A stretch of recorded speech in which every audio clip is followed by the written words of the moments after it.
You've always got to do it. But you've got to love it to do it. You've got to love a garden. And to us, it isn't hard work at all, it's just pleasure. There isn't always a symmetrical plot bang in front of your house. Mrs. Barnes of Castleton in the Peak District has taken steps to overcome this. When I first came to the cottage, there was no garden at the front, and I love gardening. So one day I saw the vicar going past and popped out, and I said, would you give me permission to tidy the corner of the churchyard? And he said, oh, we'd be most grateful. Anything you want, just do it, it'll be all right. So I went out and I had a look, and it was chaotic. Then I had to start clearing the rubbish.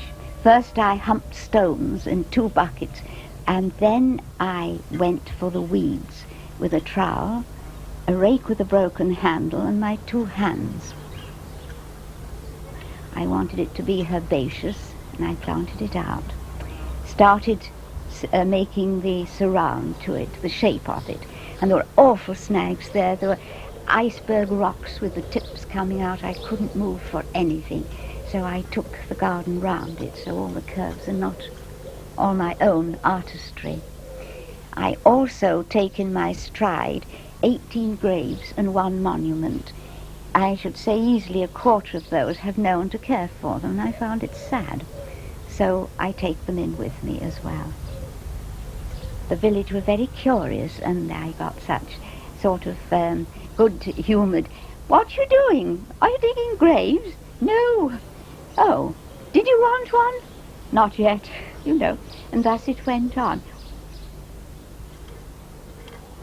Well, I'm not in the habit of repeating compliments, but when the garden was done, the vicar came across and he said, Mrs. Barnes, I've seen a miracle grow before my eyes. And you know, really, I hadn't the heart to say, it's not a miracle. It was love, determination, and very hard work, which I enjoyed every moment of. It's not only the wide open spaces that can fire the gardener's imagination. A terrace in Southend-on-Sea will do. Look at what Mr. Buxton Dean has been inspired to create here. Being rather inventive, I wanted to create something unusual, and something that stood for England itself. As England is a country of castles, as we all well know, I started to build the wall of the castle and the turrets out of concrete. And then I wanted a centrepiece, so I got an old dustbin lid and turned it upside down and used it as a mould. And then with the fancy mouldings, I used egg boxes, and of course being naturally artistic, and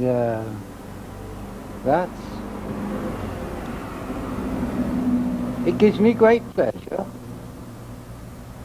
to create something else of bits and pieces, something that would have been thrown away.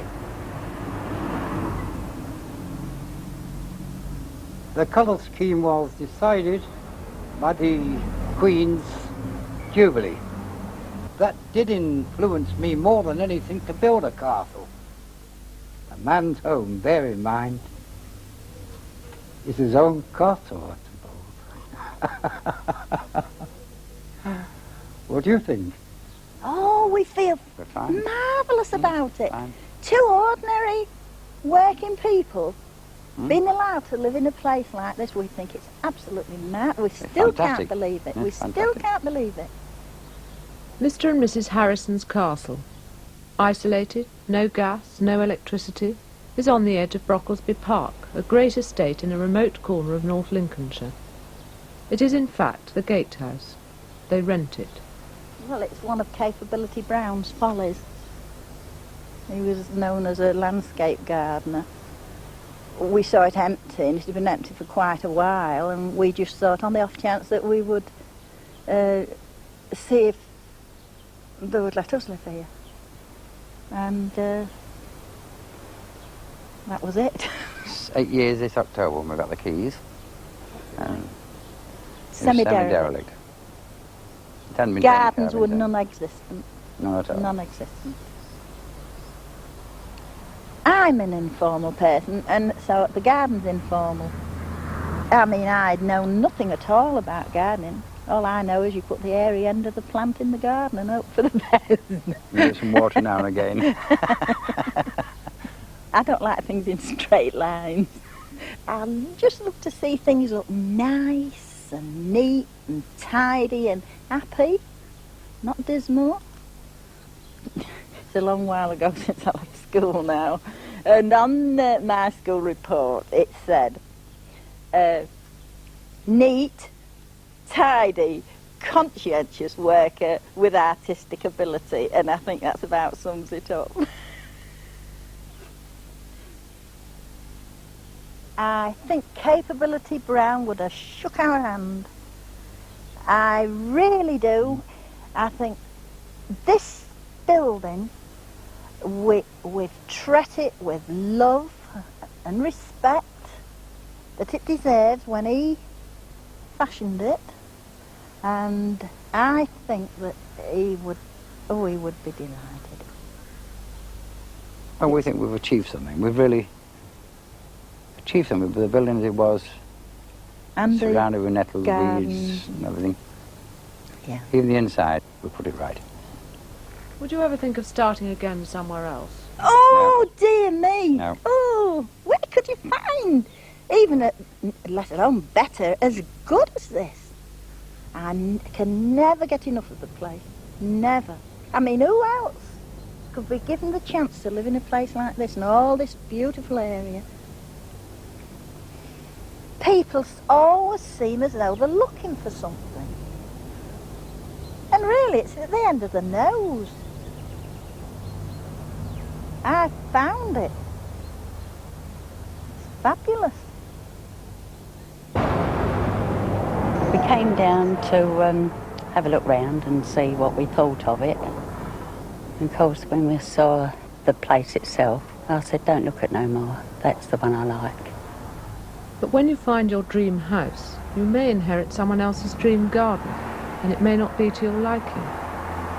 Mr. and Mrs. Sangster and their 2 dogs moved from East London to Jaywick Sands near Clacton-on-Sea, where the former owner had created quite a popular local attraction. Old Mr. Sparks was here 5 years, and it took him 3.5 years to do it. We used to have coach loads come in, you see, and through the gates and through the house, and I don't see, I mean, it's a private residence and it's not a show house. If it was a show house, all right. It's a bit much when you get people coming all day long. And as I say, they don't just walk past, they got the street door open, they want to look in the street door, and, you know, you're sitting there eating a meal, it's a bit much, isn't it?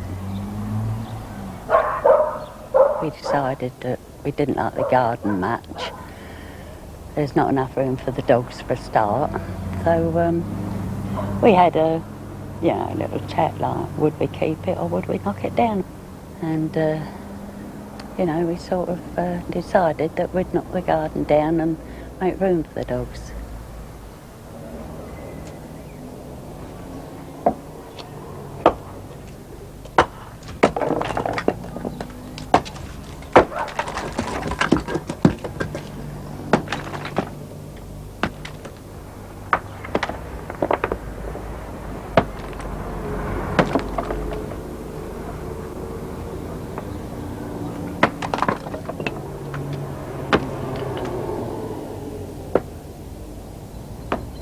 We don't mind in the least.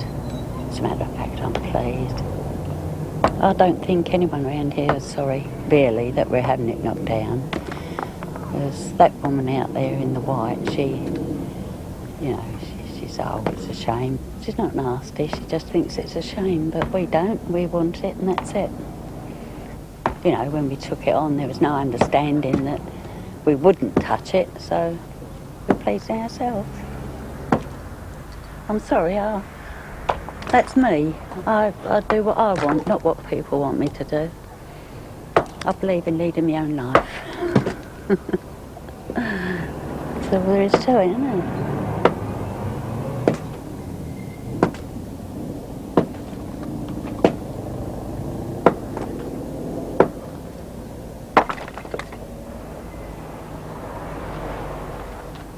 We'll have to get a skip or something or other and get it taken away.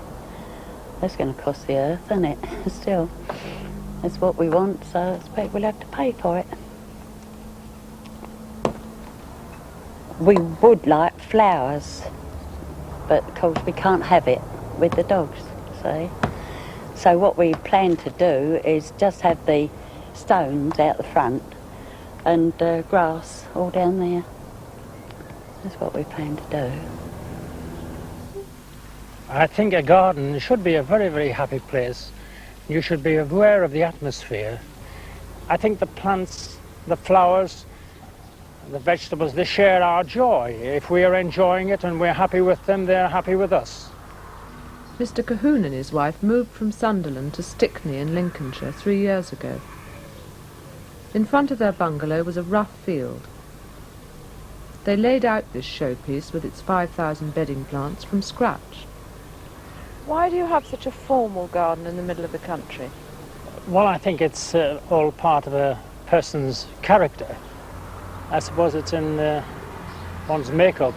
We like to see nice long sweeping borders with all the plants well organised and having every opportunity to thrive. You obviously like straight lines. Yes, I think that's part of an engineering background where there are very few curves in engineering. The majority of them are straight lines, measured carefully, and you have a sense of proportion, and you like to carry out that training, I think, in all walks of life. For instance, a picture on a wall which was slightly off straight, I would find it very offensive, and I would want to straighten it even if it wasn't mine. I would have an urge to put it right. But in reality, it's nicer to have everything square and right. Orderliness in the home, I think, is extended to the garden, and the majority of people enjoy it. There are odd ones that say they don't like that sort of thing. They like everything in a turmoil and an uproar. I'm afraid that we don't belong to that school.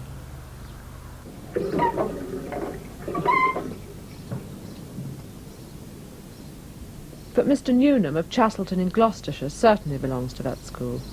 Sweet disorder. Everybody's idea of the traditional cottage garden, which hasn't really changed for centuries. As always, it is first and foremost a source of food. Mr. Newnham grows leeks, parsnips, onions, carrots, beans. The flowers are packed here and there, wherever the vegetables leave a space. The old-fashioned flowers, Mr. Newnham says, suit him best. Roses tumbling round the door, hollyhocks as high as the roof. Most people must feel nostalgic for this kind of garden. I certainly do. But it's not something you can create just like that. The secret is that it's completely and utterly uncontrived.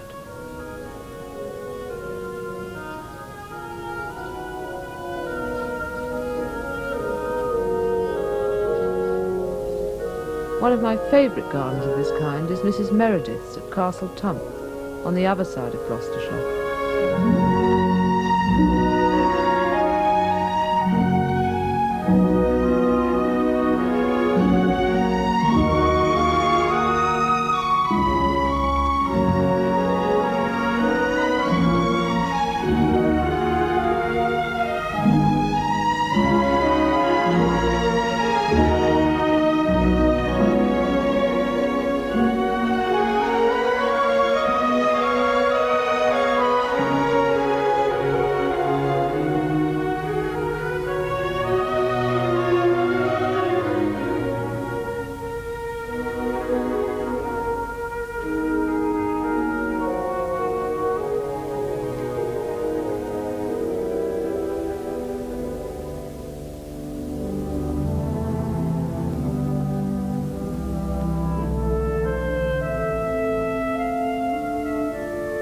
Vividness isn't to everyone's taste. Colour is in the eye of the